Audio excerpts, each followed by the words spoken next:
Hello and welcome back to my continued look at Plex Media Server on Synology NAS. Today we're looking at the brand new DS420 Plus. As I'm sure you can see there on screen, we've got Plex set up on a 420 Plus. We've got loads of other NASs, but we're specifically looking at the 420 here.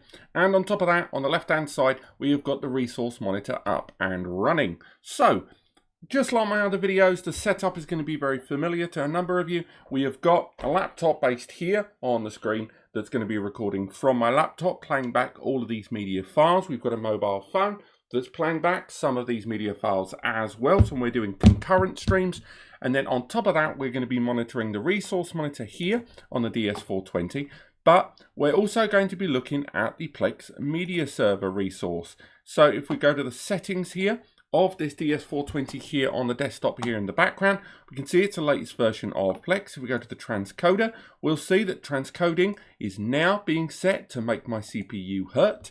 So we are using the transcoding engine to a degree. But before I go any further, this is one of the, I think this is now my fourth video in the series of these videos that I've been filming, and it's given me time for the first few parts to be published for me to answer some of your comments. I'm sorry I'm not able to answer your comments much in that comment section, as I'm sure you can imagine doing one video a day on two different YouTube channels at, every single day, and on top of that doing a NASCompare blog and having a life means that I can't always get around to the comment that much. I'm only one guy, but I'm going to address two of the main comments that I've seen recurring in the previous series of Plex videos. First and foremost, why am I using these video files? Well, nice and simple. In order to keep things fair, I've got to try to use the same files as much as possible. The movie files are very subjective when we're using things like Little Shop of Horrors and The Matrix. I've picked those two films simply because one of them is a very old film that's now playing in 1080p, that's been upscaled long after this kind of technology was really around in this form. And I go for The Matrix just because it's a hallmark standard, really, of cinematography. And it's a film that we've all seen, so we can kind of relate to that. But the jellyfish samples that we use, the reason I go for those is I need to have exactly the same file in different video types. So if I was to have lots of different files that were a different length or a different kind of video, it wouldn't be fair. I have to have the same video file in multiple variants. And unfortunately, those are not easy resources to find. One file that's been made in all those different file formats and different codecs and different compressions. So that's clearly the main reason for that. And Jellyfish has really been useful. That website, cannot recommend it enough.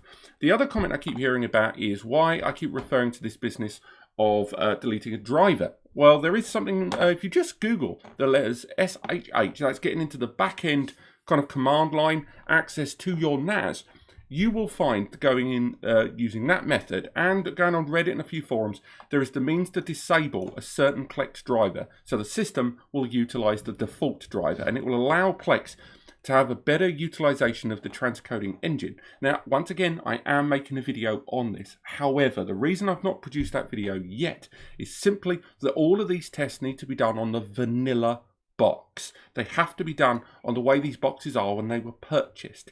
So that upgrade video, the reason I'm doing that afterwards is it's still a bit of a patchy upgrade, and Plex will overwrite that driver, so you have to do a bunch of other stuff to stop it overwriting the driver with every Plex update. So that's why it's not really been featured in this series of videos. But this incredibly long intro aside, what we're looking at right now, 4 or 5 minutes, let's just get into the testing, guys, and bung with the rest of your comments below. So, much like before, we are going to be looking at the dashboard here. This dashboard shows us real-time information about the NAS that we're utilizing.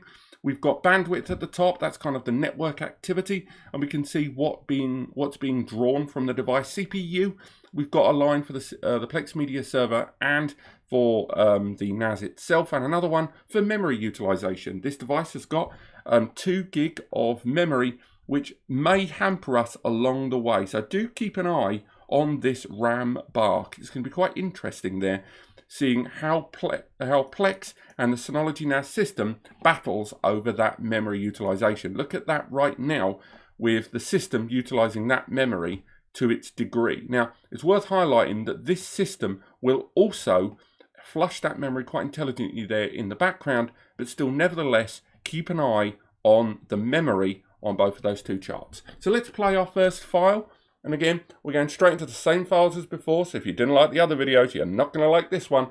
We're going straight into the matrix.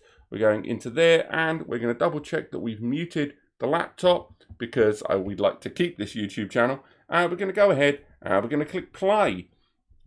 Now this is, if we have a look down here, this is a 720p file at 0.7 megabits per second. Running there in the background. You can see the bandwidth has shot up there, but ultimately the CPU is not going to have much bother with a file like this. We're playing it native, so we're not doing any kind of transcoding.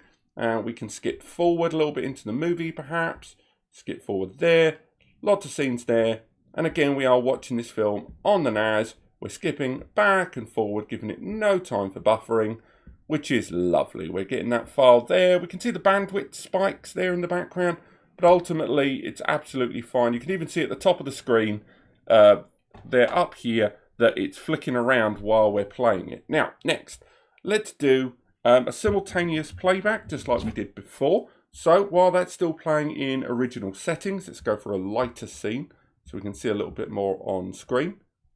Again, trust me to pick a film that seems to be at night like all the time. Don't get me wrong, I like gloomy as much as the next person, but I wouldn't say no to a bit of light right now. Let's carry on. Let's find that scene there. And now we're going to use the mobile phone and access the same video file here on the mobile, just to see how the device plays back the file. So we're going to play back there. And we've got the file now being played in two different locations. As you see at the top, it is showing us playing both of those files simultaneously. Screen's a little bit dark there. Let's bring that up a little bit. Again, that might hamper the bottom of the screen there, but we're running it from two devices. There's a bit of a spike there, and we've got a bit of a spike there on the bandwidth, and we can see both of those files playing there at the top. So what I'm going to do is leave the mobile on the side, playing that file, and now we're going to start doing some transcoding. So now, first thing, let's scale upwards. We're going to scale up to 4 megabits per second, should be near enough instantaneous. And again, there shouldn't be any real trouble there for the system recording that. Just spits it out, nice and easy. Next, we'll scale down. Now we'll go down to 480p. So there's going to be a little bit of pixelation there on screen. Once again, still playing the file here on the mobile phone. And next, we're going to move down even. Actually, let's skip forward. It's going to skip forward there. Next, we're going to go even lower. Let's go down to 240p of that file. System might struggle a little bit here. Let's have a little look. And that is a big old scale down we're doing there. And it's looking more and more like the system did not like that. And this is a lot to do with that encoder. Look at the CPU spike there. And as you can see, the things we need to look out for during these tests are, one, the CPU utilization and how it connects with the bandwidth utilization there. So that scale down doesn't seemingly have been any kind of success, but if we move it back to the way it was, boom, it plays back immediately. So we've got those tests there. We've got that file playing. I think we've done enough with the matrix. Let's close it there on the first device. We'll close it there on the second. I don't know why I need to show you there on screen, because it will disappear from the top of the Plex monitor. And next we'll move on to a 1080p file. So the 1080p file, once again, we're going for Little Shop of Horrors. Just going to go ahead and play that. And again, I know you guys hate it that I'm playing the same files in all these videos, but we've got to keep uniformity in these tests. So, carry on there. Also, I did see the comment about the dude that's talked about Little Shop of Horrors, and you're right, it's a legend film. So there we go, we're running at 1080p HD. Again, running absolutely fine. We're going to run it on the mobile at the same time. Once again, running there weirdly in almost exactly the same spot. I think we're about a minute out between them, running on those two devices simultaneously. So we've got that there. So now we can do some scaling down. Actually, no, let's scale upwards first. So we'll scale up. We'll go up to 20 megabits per second, 1080p. And again, we're not really going to see much of a difference here on the recording. You can scale back and forth. We're seeing those bandwidth spikes as we move along. But again, those are fairly, what we would have expected here during the recording. So now let's start scaling down. Let's scale down to 1080p medium, 720p medium. As we can see, recording there, fairly standard. Got that 720p file recording there. Got that. Okay, flicking around, still seems to be playing fine. It's still playing on the mobile. We'll scale down a little bit lower. Let's go to 480p.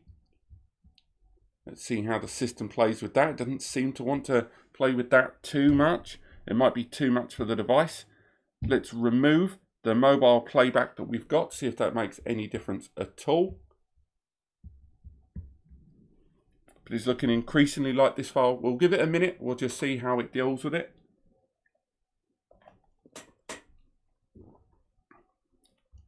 I think we're going to have to call that a no-show there. And again, just so we're aware, let's move it down even lower. Let's go for 328p.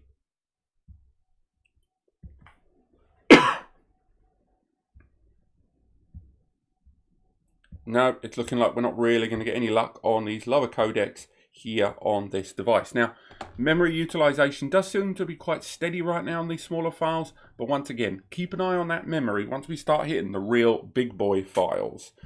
So again, we can make our way back up. Again, just going back to the original file codec, and there you go, playing absolutely. So it tells us that that downscaling was just not possible with what we're looking at here in terms of hardware. And the test that we've done onto my 3 NASs, they did spit out the 480 and lower files for us. So let's exit that and make our way into the 1080p and 4K kind of high-end media. So I'd say high-end, let's start relatively low. Let's make our way and see the list view, hopefully. Let's get them all on screen. If one can remember how to do the list view, that would be handy. Let's have a look. We'll switch to list view, and there's all of our files there. So first file we're going to go for is it's a 3 megabit HD file H.264. Now this file should be played with absolutely no difficulty. You can see there being played original format, nice and easily. Again, we can skip forward, we can skip back. There'll be a little bit more memory utilization because this is still quite a denser file. Let's move it down to 720p. See how it does there. And this is where we're going to start to see some issues. So as you see there, we got a kick out there from the file. So let's try it again. Let's pause the file this time and commit that transcoding. Now this is not what I would call a regular setup of transcoding. You wouldn't normally pause to give the system time to buffer. But even then, it's looking seemingly like buffering is not going to happen here. And as you can see, it's kicked us out, which is a little disappointing, and we're starting to see those spikes in the memory. Now, if we go to an H.265 version, so exactly the same file, but in H.265, we can move forward and have a look at playback. So first thing we're going to do is look at native playback, but this is where we start to see default transcoding. Now we talked about this in the other video. Look at the poor frame rate there that's happening. A lot of this is to do with that H.265 format. The system is less equipped for H.265 because of those Plex drivers. Now, this isn't really to do with the box. This is what we talked about previously. If you played this file on Synology's own Diskstation software, it plays. This plays beautifully and transcoded. On Diskstation, we are able to transcode exceptionally high files. It was only in Plex Media Server that we couldn't. And a lot of that is to do with Plex's access to the transcoding engine and that business of the drivers that I promise I will get round to in another video.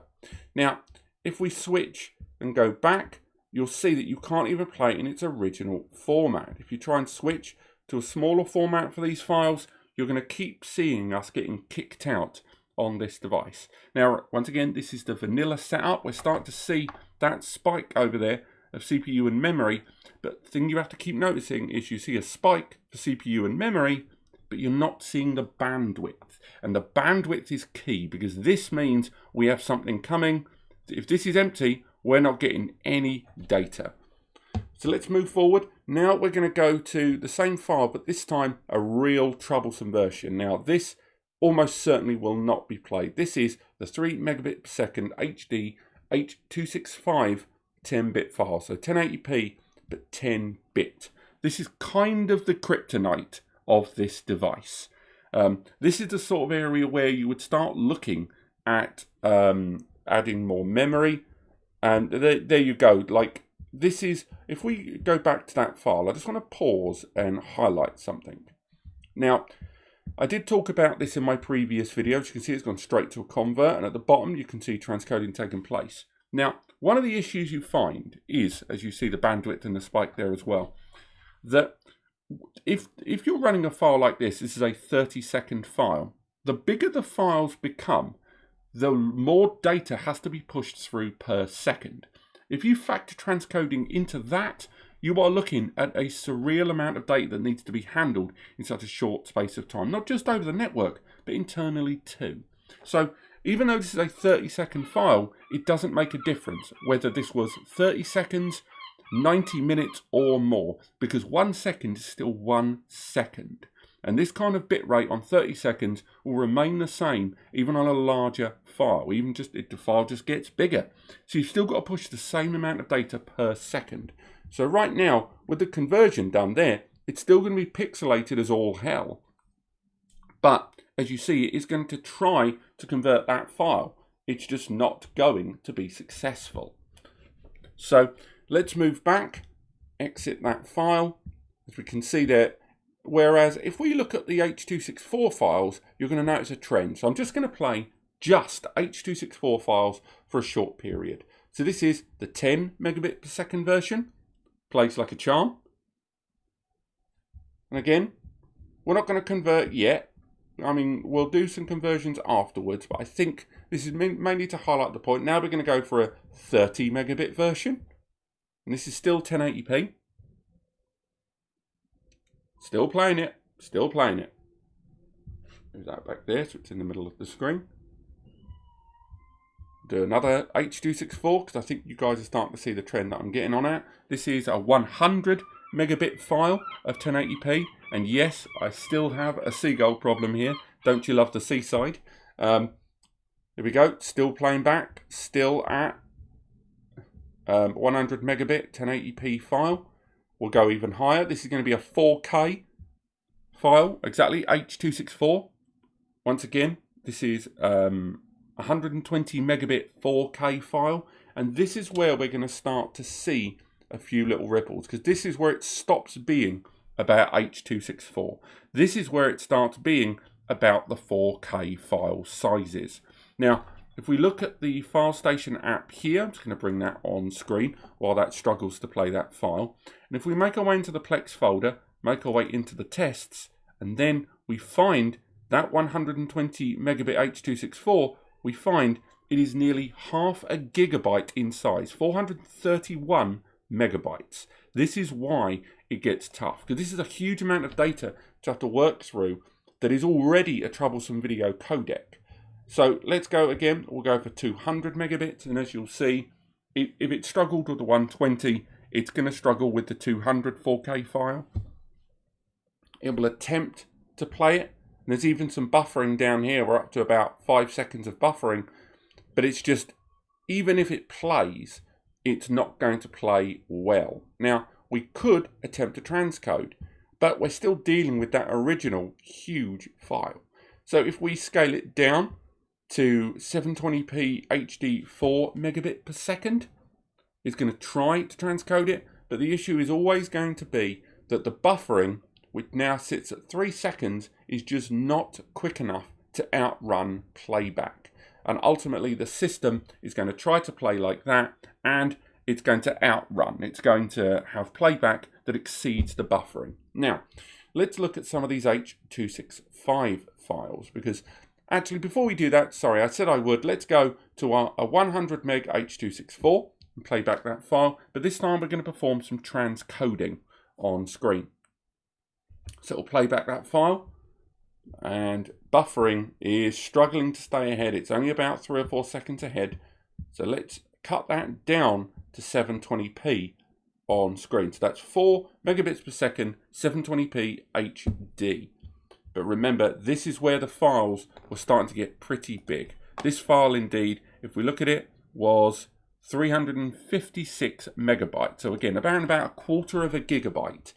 And that's another area where you're going to have concerns, because as you see, this is where the memory starts to spike, because you've got the system memory working in tandem with Plex. So it's ultimately the top bar that you need to care about. And at one point we were at 80% utilization, and all this NAS is running is Plex Media Server. So moving forward, we can look at some of the bigger files down the bottom, and then we've got that nightmare file there at the bottom in terms of the 10-bit H.265 file, which it would be remiss to not even try.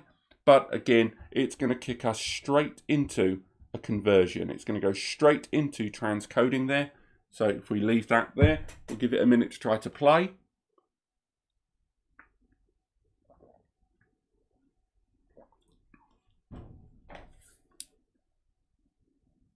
And fair play to it, it is trying. But with 1 second of buffering performed, there is no way this file is going to out buffer the playback. And this file, of course, is the last one on the list at 1.4 gigabytes for 30 seconds of footage. It's just too much for this NAS to handle. Now, it may seem that this NAS is not capable of a lot of Plex Media stuff, and that really isn't the takeaway I want you to have on this device, because first and foremost, Plex Media Server will be able to play a lot of standard stuff. The majority of the files that you're seeing here on the FileStation app, for the most part, are not your typical files. Everything from here downwards is not atypical. Don't get me wrong, if you buy movies these days and you buy 4K, you're going to start seeing these bottom codecs down here. But at 1.4 gigabytes for 30 seconds, that means for a 90-minute movie, it's that times 180. That is a huge file. And if you've got those kind of files, this isn't going to be the device for you. Look at that CPU and memory utilization earlier.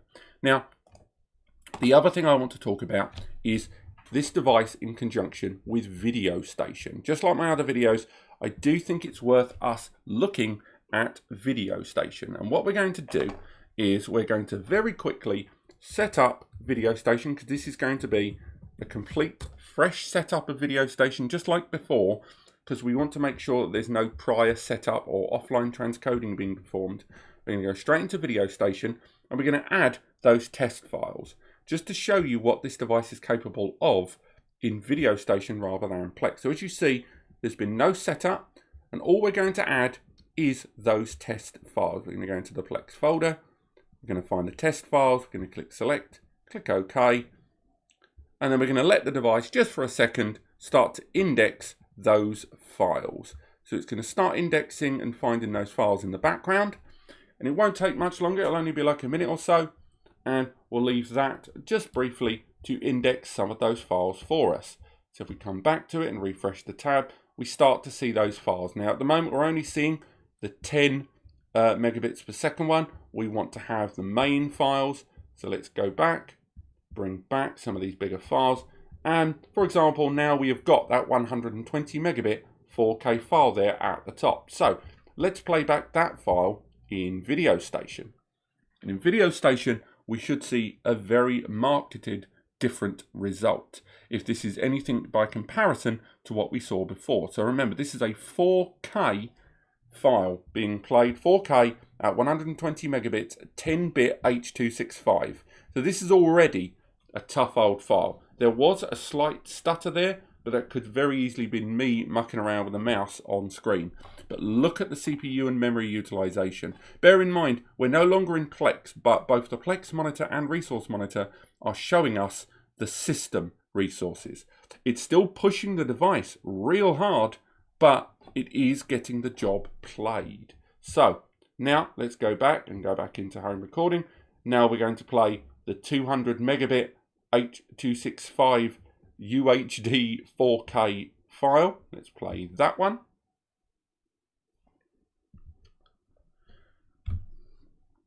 And again, it's going to need a little bit more thinking, and you're going to see that CPU and memory go nuts again, but this is still going to give us some pretty decent results to look at here. Now, again, we're still encountering the buffering versus playback dilemma. We're seeing it jump, we're seeing the odd loading, but what if we try a bit of transcoding? So now let's go to playback quality. Let's lower it to low quality. Let's let the system do our transcoding for us. Now, VideoStation doesn't allow you too much configuration of the transcoding. It will only let you set to high, medium, low, but within that, it does assess the playback. So what you're seeing right now is that lower tiered version. So as you can see, there's pixelation, it's a lower bit rate, but it is still playing back the file. And it has converted a 200 megabit, let's pause it a second, 200 megabit 4K UHD H.265 10-bit file.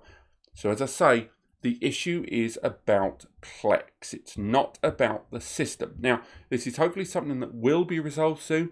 And the quick fix video, when I do get round to doing it, because I didn't want to do it on any of these NASs, I needed them all in vanilla so I could make these videos, and then I'll switch to doing the upgrade or the downgrade, whatever you want to call it.